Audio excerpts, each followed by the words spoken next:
Hey, folks. I know you could be listening to one of a million different podcasts right now, and I am super grateful you picked this one. Welcome to The Human Show. I'm your host, Trish, a holistic life coach and a mom navigating this complex world of human emotions. Here, we will share stories, insights, research, and information to help you step into the most true version of yourself so you can be a happy human. Now let's get into it.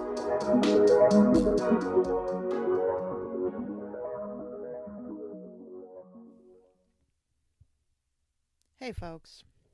Today I want to talk about owning your stuff. And by stuff, I mean your feelings. So, have you ever said something like, they make me so mad, or they drive me crazy, or they make me uncomfortable, they make me anxious? Okay, we've all said something like this at some point, right? And what I want to talk about is how other people are not responsible for your feelings. You are responsible for your feelings, just like I am responsible for my feelings. And it might be a little hard to buy into if you're thinking, yeah, but if someone says something insulting and as a result I get mad, that's their fault. So I get that, and that's kind of the way I used to see things. The truth is, you are responsible for your response. If another person says something that's like judgmental or insulting or whatever, that action is their responsibility.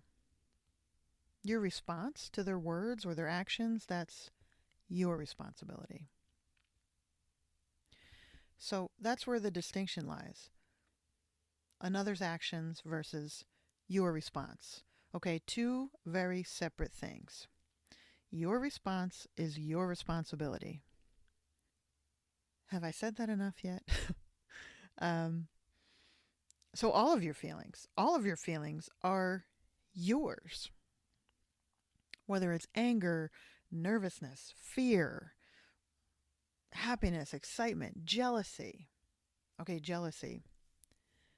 That's one that it seems pretty easy to blame on somebody else, right? You see your partner talking to someone. Maybe it's a stranger. Maybe it's an ex. Maybe it's a friend. But they're laughing it up. And you get fired up. You get mad at your partner. Maybe you get mad at the other person. Well, it's all coming from something inside of you. It comes out as jealousy, but it's something else inside. Okay, regardless of what feelings you're having, they are all coming from somewhere inside of you. So whatever the thing is that happens, if it's, your partner talking to someone or someone saying something you think is mean, whatever that thing is, whatever that event is, that's just what activates the feelings you already have. It feels easier to blame others, but it's only easy on the surface. Blaming others for our feelings, it's kind of like putting muscle rub on an injured muscle. It'll help us feel better for a little while, but it won't heal the muscle. The injury is still there. It's the same concept when we blame other people for our own feelings. That junk inside of you, those unresolved issues, anything that's sitting below the surface, that stuff will just keep producing negative responses and negative reactions from you until you address it. So, taking ownership of your feelings, that's what I want to expand on today. So, let me give you an example. This is a fictitious story, but maybe it'll help illustrate this idea. So, let's say I'm getting ready to go to some kind of social gathering, some kind of event. I have this new shirt, and it's cool and vibrant, and it has this kind of crazy pattern on it, and I really dig it. I haven't worn it yet. I've been like waiting for the right time, you know? And I'm like, all right, maybe I'll wear it to this. Maybe I'll wear it to this shindig, you know? And I'm thinking, I don't know. Is it going to like draw attention to me? People going to make fun of it? I don't know. But then I'm like, but I love this shirt. That's why I bought it, because it's so cool. And I've been wanting to wear it. It's, you know what? Screw it. I'm just going to wear it. So I put on my new shirt and I go to this event. And what happens? First person that comes up to me is a friend of mine who says, "Dang, that shirt is loud." And then what do? I would probably just laugh it off, but it would be a really awkward, uncomfortable laugh, because inside I'd be really pissed off at this person for saying that. And then my head would just be spinning around this for the rest of the time I was there. And most likely they wouldn't be the only person that would comment on my shirt, but you know, and then everyone would just be like putting fuel on my fire. And the whole time I'd just be thinking, I can't believe they said that, you know?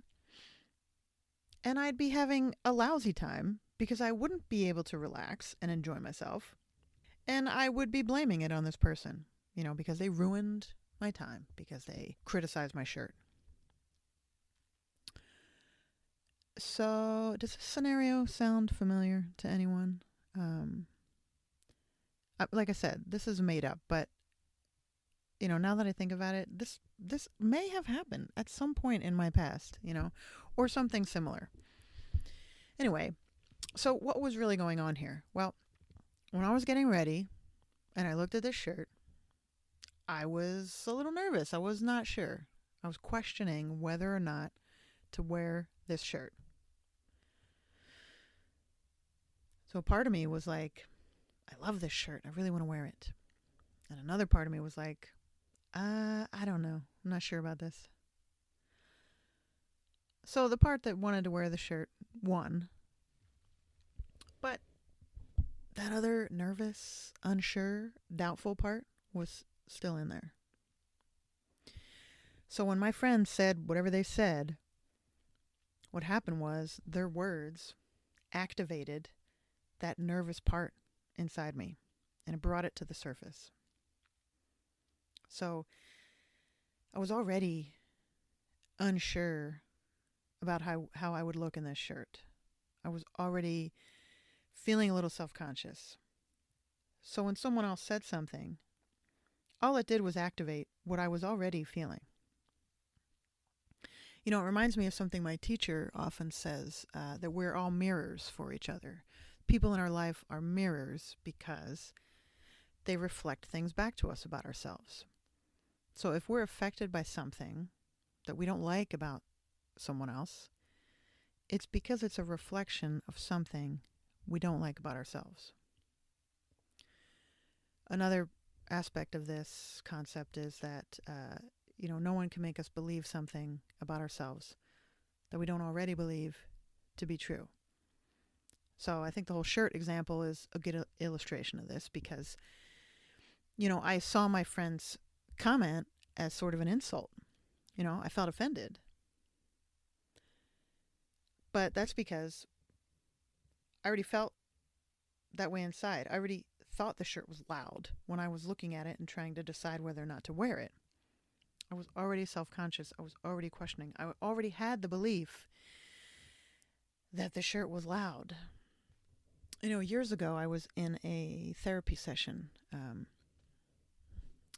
the therapist was trying to I think get across this same point. She was telling me I'm not responsible for other people's feelings, and my feelings are mine, and this and that. And she started saying, like, she was talking about some murders that happened, like, down the road. She said, I know about those murders that happened, and I know you did it. I know you're the one that killed those people. And I was sitting there like, I started smiling because I was like almost laughing. I'm thinking, what the hell is she talking about? Like, where is this going? So she's, going on about how I kill these people, right? And then she goes, you're a terrible mother. Well, I felt like she had just punched me in the gut. Why? Because somewhere inside there was a part of me that actually thought that might be true. So when she was accusing me of being a murderer, basically, there was not 1 ounce of my being that believed there was any truth to that. I felt deep in my soul that there was absolutely no truth to that. So I was completely unfazed when she was saying these things. Then she says, you're a terrible mother, and I feel a gut punch. Because that belief was already inside of me. And her word just activated it. So let's talk about mean comments, insulting comments, judgmental comments. There's a book called The Four Agreements by a guy named Miguel Ruiz. And one of the agreements is don't take anything personally. And what he says in the book is that what other people say or do is not about you. And I get it might be hard to wrap your head around this because you might be thinking, well, if someone says you look terrible or you suck or something like that, of course you're going to think, well, obviously that's about me. Well, I'm here to tell you it is not. Let's talk for a second about the other side of the situation. The person saying that comment. Think about this. When you are truly happy, do you insult people? When you are truly happy, would you say something degrading or berating to another person? I'm going to guess your answer is no, because that's my answer. When I am truly happy and connected with myself, and I am at peace inside, there is no urge to say something mean or judgmental or insulting to anyone. So then what does that say about someone who does say something mean or judgmental or insulting? It says they're not happy. They're not connected. They're not at peace inside. I've explained this to my kids before because some kids act like bullies. And honestly, some adults act like bullies. And, what I told my kids is this exact thing. What people say and do is not about you. When people act like bullies, it's because of something going on inside of them. They're missing something. They're needing something, or they're hurting in some way. When we are truly happy, we don't say those things to people. We don't degrade people. So remember that. When someone says something that's kind of lousy and it feels kind of hurtful, maybe it seems rude, just remember that is coming from something going on inside of them. And on the other side of that, pay attention to when you say something maybe judgmental to someone else, because that's coming from something inside of you.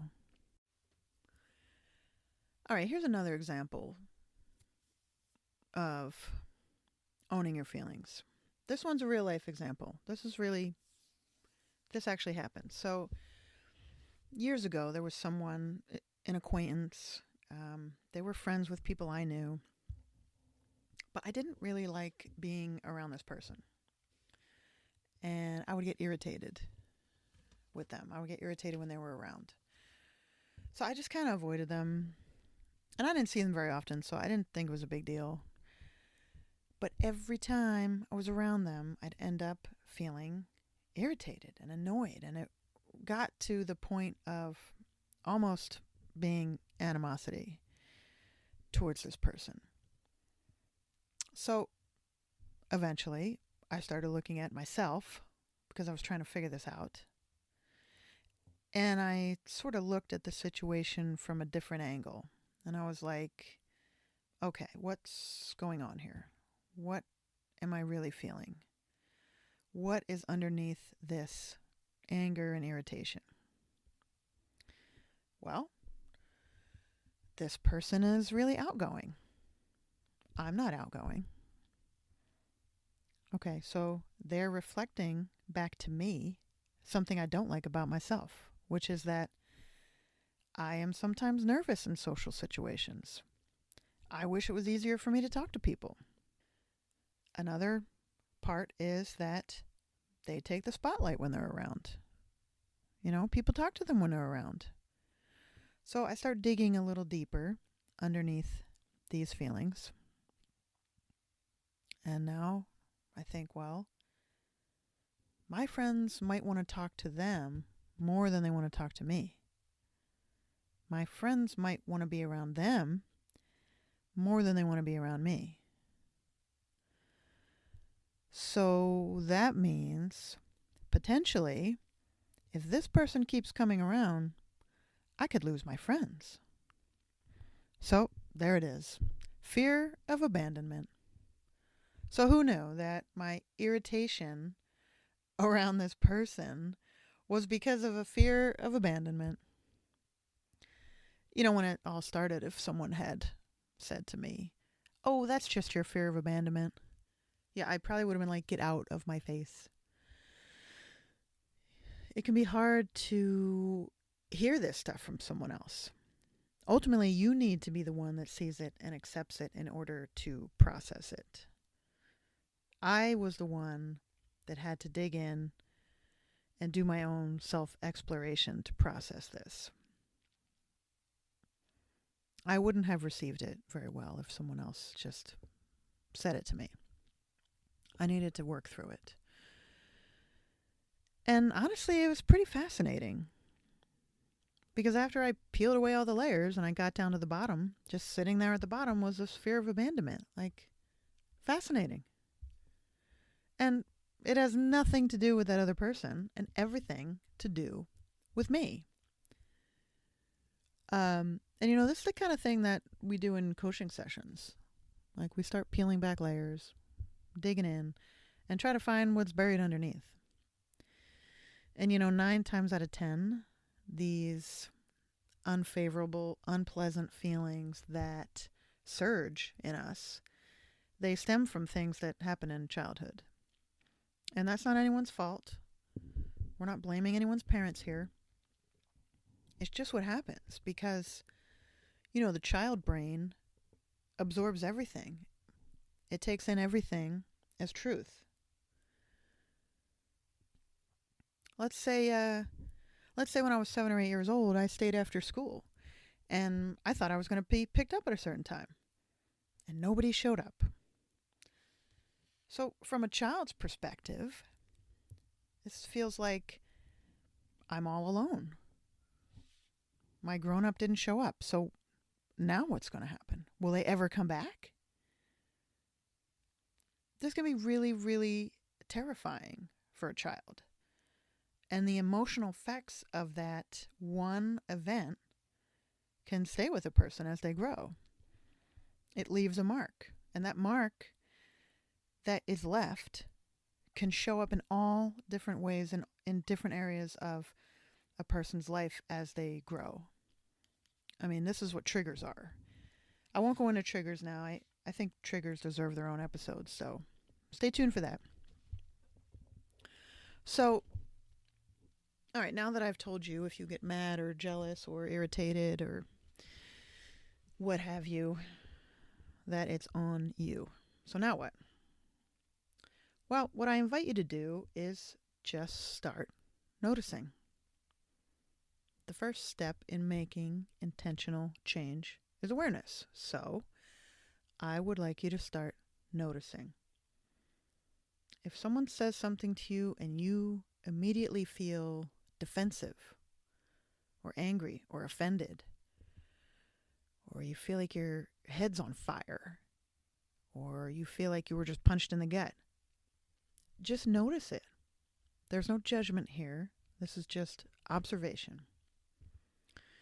If we react in a defensive way and we notice it and think, oh, shoot, that's mine, there is no judgment. It's just observation, and we can learn from this. So just start noticing when you have any kind of negative reactions. Just start noticing. And you may be surprised that you could even start to shift just from increasing your awareness around it.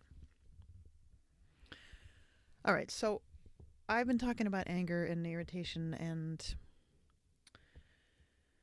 all this like yucky stuff.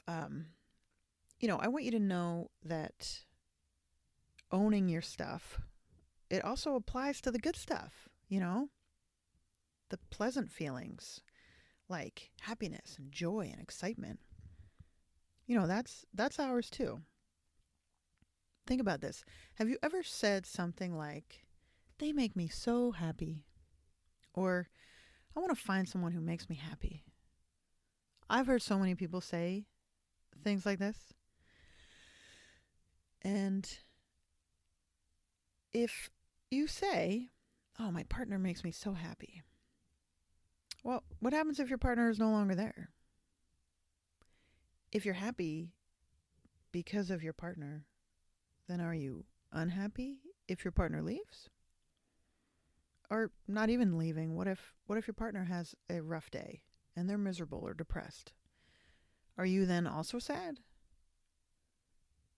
And what does that say? Well, it says that someone else is in control of your feelings. Someone else is in control of your happiness. So, does your happiness depend on another person?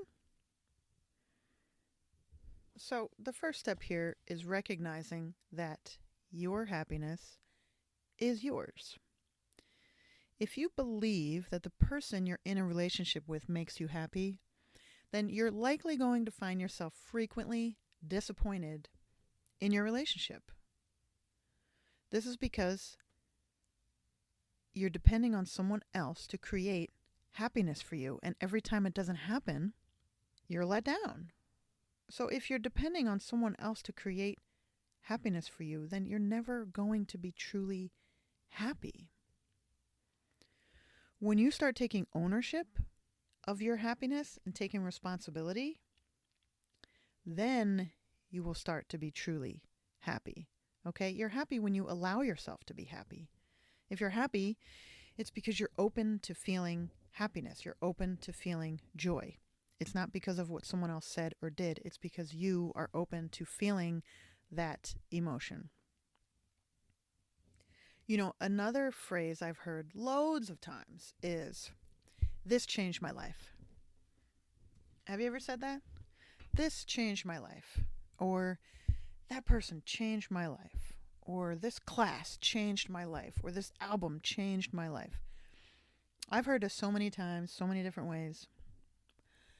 And for me, it just never felt right to say that. But I didn't know why.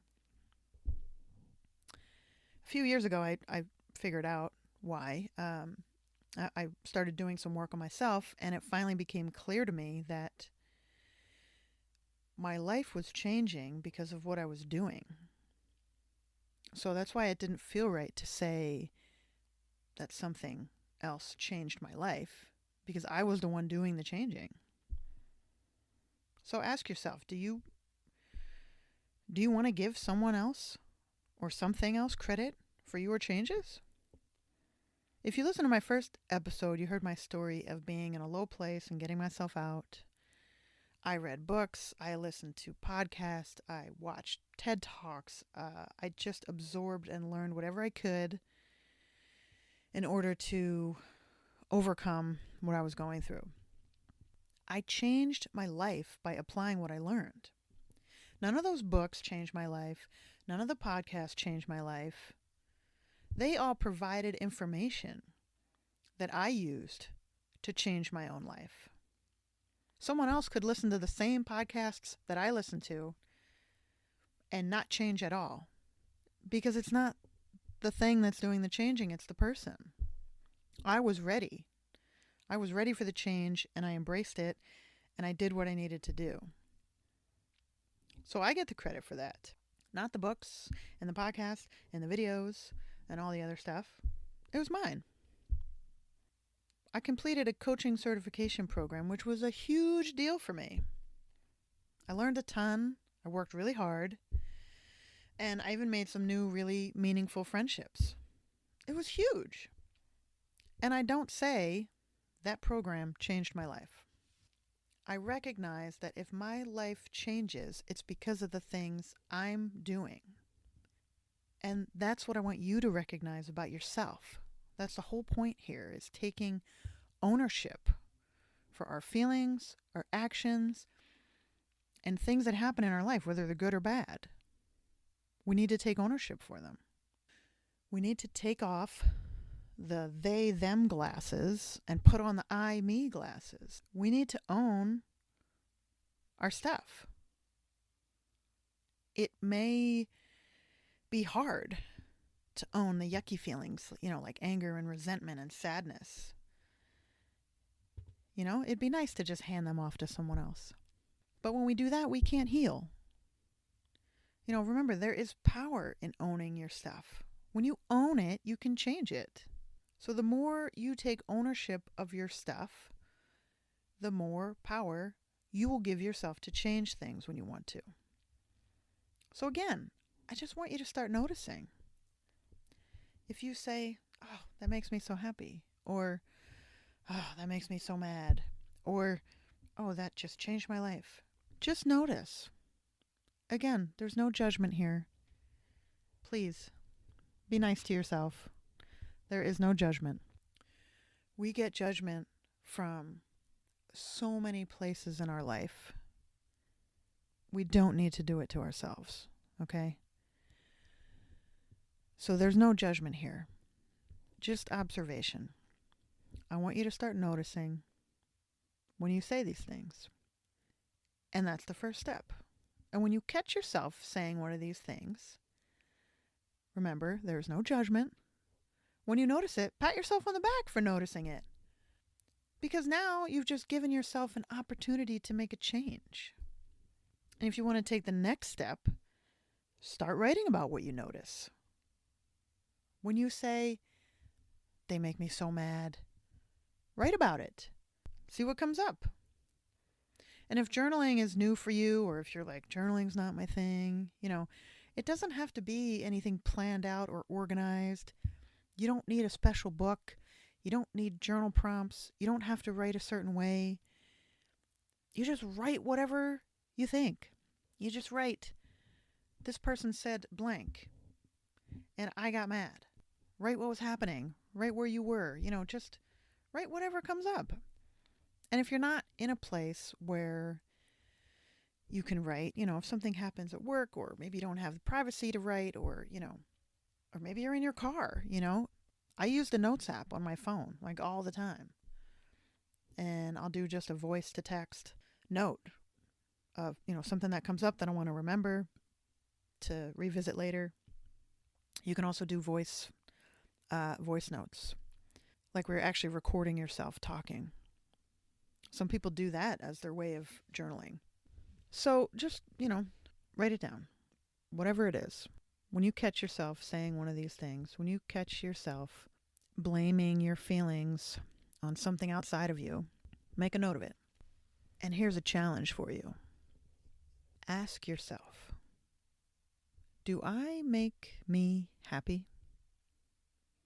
Ask yourself that and just sit for a minute and see what comes up. And write that down too. We're trying to increase our self-awareness. Self-awareness is like the doorway to growth, to personal growth. So let's increase our self-awareness and let's bust that door open. That's what I'm inviting everyone to do. Start practicing self-awareness. The more aware you are of yourself, the more connected you can be to yourself and others. That's going to improve your relationship with yourself, and it's going to improve your relationship with the people around you. And you're going to have more peace inside because you'll have more clarity. The answers we seek are inside of us, believe it or not. And the way you get to them is by opening that door, starting with self-awareness. I'm actually going to end today's episode with Who Said That?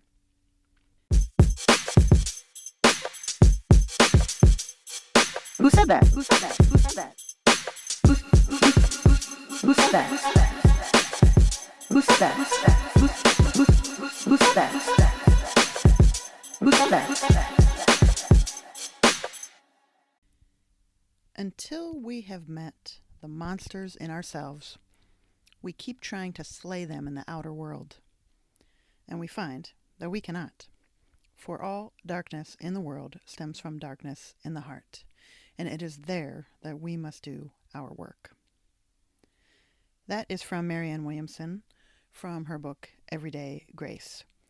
I'm actually currently reading her book, A Return to Love, which is sort of her take on A Course in Miracles, and I'm really enjoying it. It really is resonating with me, and it's one of those books that I feel like I don't need to read it in one chunk of time. I kind of I pick it up now and then and read a chapter, and I get something out of it. All right, folks, I hope at least some of this content was helpful for you. Yeah. Well, as always, you are enough, just as you are, and you are loved. Make a great day.